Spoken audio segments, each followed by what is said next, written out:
প্রাক্তন প্রধানমন্ত্রী মানে বেগম খালেদা জিয়ার মৃত্যুতে পুরো দেশ আজকে শোকাহত। ওনার রুহের মাগফিরাত কামনা করছি। আপনার প্রশ্নটাও আসলে ওনার চলে যাওয়া নিয়ে, যে খুব শীঘ্রই ফেব্রুয়ারি 12 তারিখে একটা নির্বাচন নির্ধারিত আছে। এই নির্বাচনে আমিও নির্বাচনে প্রতিদ্বন্দ্বিতা করছি, মুসাবির ইজহারও প্রতিদ্বন্দ্বিতা করছেন। সেই জায়গা থেকে আপনার প্রশ্নটা ছিল কোনো প্রভাব পড়বে কিনা। আমি যেটা মনে করি বা যেটার বহিঃপ্রকাশ আমি দেখেছি, বাংলাদেশের 18 কোটি জনগণের ভেতরে এবং খালেদা জিয়ার জন্য ভালোবাসার বহিঃপ্রকাশ বেশ আগে থেকেই দেখছিলাম। তবে গত কিছুদিন উনি অসুস্থ হবার পর আরো শক্তভাবে আমরা সবাই দেখেছি। সেটা সোশ্যাল মিডিয়া বলেন, অ্যাকচুয়াল অন ফিল্ড বলেন, সব জায়গায়। সো ওনার প্রতি জনগণের যেটা ভালোবাসা, সেটার কোন ধরনের বহিঃপ্রকাশ নির্বাচনে হবে না, এটা চিন্তা করা ভুল হবে, এটা আমি মনে করি। তবে এখন সেটা নির্বাচনে ওনার যে মার্কা ধানের শীষ, সেটার জন্য পজিটিভ কি নেগেটিভ হবে, সেই জায়গায় যদি আসি, বাংলাদেশের জনগণ ওনাকে ভালোবাসতেন কারণ ওনার স্বপ্নকে ভালোবাসতেন। উনি বাংলাদেশের জন্য যে স্বপ্ন দেখেছেন, উনি বাংলাদেশের গণতন্ত্রের জন্য, জাতির জন্য যে ত্যাগ স্বীকার করেছেন, সেগুলোর জন্য ওনাকে ভালোবাসতেন, এমনি ভালোবাসতেন না। সো ওই স্বপ্ন, ওই ত্যাগ স্বীকারের মাধ্যমে যে স্বপ্নটা বাংলাদেশকে পৌঁছাতে চেয়েছিলেন, সেই স্বপ্নটা বাস্তবায়নের উপায় হলো উনার উত্তরসূরি বা উনার পথ প্রদর্শনে যিনি এখন উনার দলের নেতৃত্ব দিচ্ছেন, জনাব তারেক রহমান, সেই তারেক রহমানকে তার হাত শক্তিশালী করে তাকে সরকার পরিচালনার দায়িত্বে নিয়ে আসা। সেই জায়গা থেকে আমি মনে করি যে বাংলাদেশের জনগণ যেইভাবে, মানে বেগম খালেদা জিয়া যদি নির্বাচনে দাঁড়াতেন, তার প্রতি ভালোবাসার মাধ্যমে যেভাবে ধানের শীষের জন্য ভোট দিয়ে জয়যুক্ত করতে চেষ্টা করতেন, একইভাবে একই ভালোবাসা, একই মায়া দিয়ে উনার ভালোবাসাটাই প্রতিফলিত হবে বা ম্যানিফেস্টেশন হবে মানে ওনার দলের, ওনার মার্কার প্রতি। মানে জনাব হাজ্জাজ, আপনি মনে করতেছেন যদি কোনো প্রভাব পড়ে তাহলে এটা ইতিবাচক প্রভাবই পড়বে, যেটাকে আমরা সিম্পেথি বলি, বা তার আদর্শকে এগিয়ে নিয়ে যাওয়ার জন্য কোনো নেতিবাচক প্রভাব, যে উনি নাই তো বিএনপি নাই, ওই রকম প্রভাব পড়বে না। এটা এই ধরনের কোনো কিছু করার কোনো কারণ আমি দেখছি না। ওকে, আপনাকে ধন্যবাদ। আমি একটু মাওলানা মুসাবির ইজহারের কাছে একই প্রশ্ন নিয়ে যেতে চাই, তবে আমাদের একজন দর্শক, তিনি তার নামটি ভালো করে বলছেন না, মানে আমি পড়তে পারতেছি না, TV-XT NIV, উনি বলছেন, আই হেট ইউ কে Mohiuddin, you didn't have say about Osman হাদি।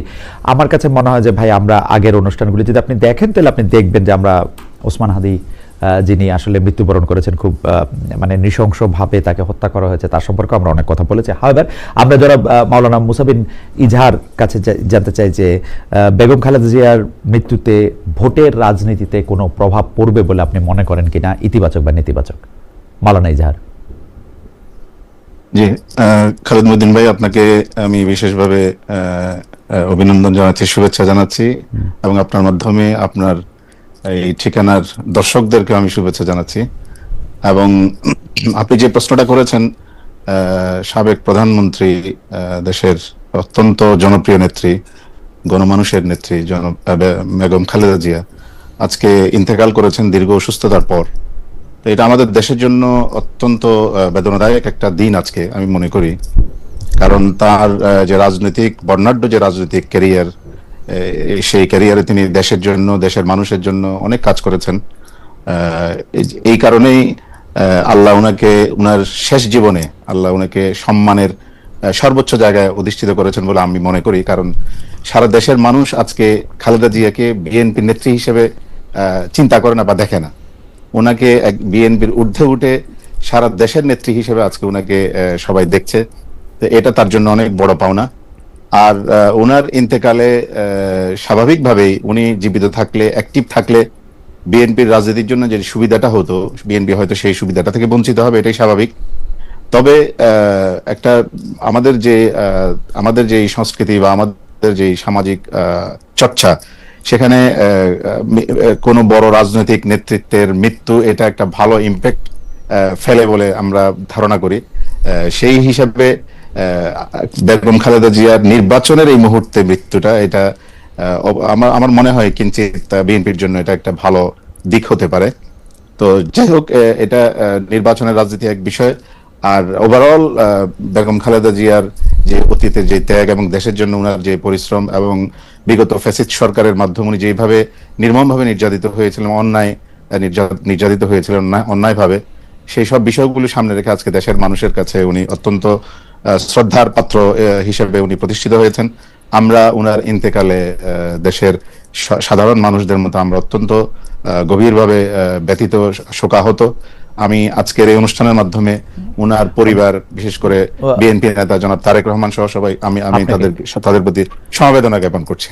আমি আপনাকে ধন্যবাদ জানাই, কিন্তু আপনি ভোটের রাজনীতিতে এটার প্রভাব কি দেখেন? মানে আমাদের তো আসলে মানে এটা হয়তো তিনি কালকেই মৃত্যুবরণ করেছেন, আজকে আমরা এটা নিয়ে আলোচনা করছি, এটা অনেক ক্ষেত্রে এই আলোচনাটা একটু নিষ্ঠুর মনে করে, কিন্তু লাইফ গোজ অন। আমাদের আসলে এই ভোট নির্বাচন সবই করতে হবে, মানে আমরা তো আর আটকে থাকতে পারবো না। তো সেই জন্য আমি প্রশ্নটা করতেছি যে আমাদের ভোটের জন্য আমাদের এখন আজকে যদি আমরা ডিসেম্বরের একদিন ধরি, তাহলে পুরো জানুয়ারি মাস 32 দিন, 41-42 দিন বাকি আছে আসলে নির্বাচনের। তো এটা ভোটের রাজনীতিতে কোনো প্রভাব পড়বে বলে আপনি মনে করছেন কিনা, সেই জন্য আপনাকে প্রশ্নটা করা, ইতিবাচক বা নেতিবাচক। জি, এখানে আসলে মৃত্যুর ধরনটাও একটা প্রভাব ফেলার জন্য একটা বিশেষ কারণ হয়ে থাকে। বেগম জিয়ার যেভাবে মৃত্যু হয়েছে, দীর্ঘ অসুস্থতার পর, অনেক আলোচনার পর যেভাবে মৃত্যু হয়েছে, এই মৃত্যুর পরে আমার মনে হয় না যে নির্বাচনী ফলাফলের ক্ষেত্রে ভোটের রাজনীতিতে ব্যাপক প্রভাব পড়বে, এটা আমি মনে করি না। তবে বেগম জিয়ার ইন্তেকাল, বিদায়, এটা স্বাভাবিকভাবে মানুষের অন্তরে দাগ কাটবে, এটাতে সামান্য কিছু প্রভাব পড়তে পারে। তবে এখানে যদি মৃত্যুটা অন্যভাবে হতো, তাইলে হয়তো একটা বড় ধরনের ইম্প্যাক্ট হয়তো পড়তো আর কি। ওকে,